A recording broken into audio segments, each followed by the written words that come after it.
Good afternoon. I doubt anybody here recognizes me because I'm not from here. I come from Mount Prospect,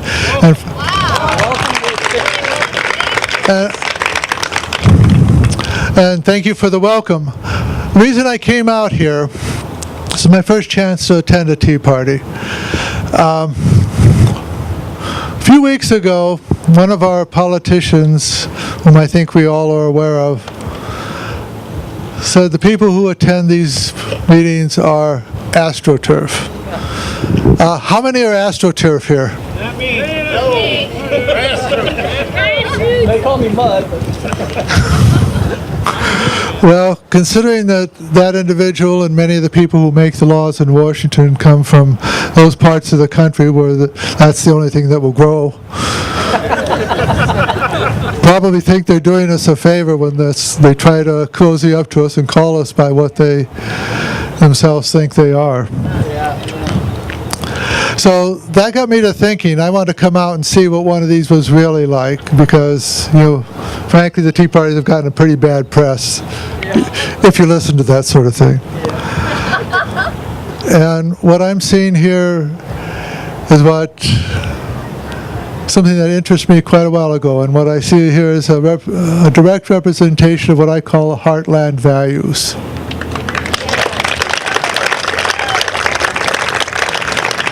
About 4 years ago, my daughter, who was a student at the University of Illinois, introduced me to a book called The Loot of Life, which was written by, coincidentally, the very first student at the University of Illinois, James Newton Matthews.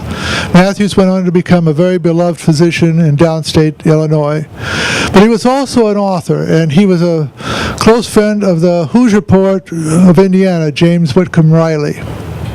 And the significance there is, and I know poetry is not what we came here to hear, and I'm not going to recite any, but the significance is Riley, who is buried at the top of Crown Point Cemetery in Indianapolis, was recognized as the single most influential writer in the Midwest in the late 19th, early 20th century. Riley, Matthews, and their cohorts, the people they associated with, had that success. They were the first generation who had the skills capable to compete with the Eastern establishment, which is what we're doing right now. We're competing with the establishment.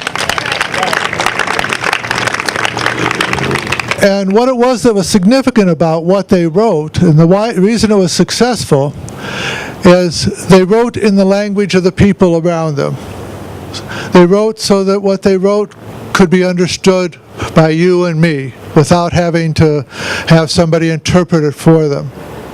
And what they wrote is they wrote about their life, their faith, their families, the natural world around them, the beauty of God's creation in the natural world and in the individuals. And it got me to thinking, these are the values of the heartland. The appreciation for family, faith, the country we hold dear. And so that's what I'm seeing here, and I personally applaud everyone here because you're really representing what the values of the Midwest are by speaking up and showing here. So I guess in concluding, just to quickly wrap it up, I'm proud of the heartland values. I'm not AstroTurf. I'm not flyover. You can't ignore me. And they can't ignore us forever. Enough said.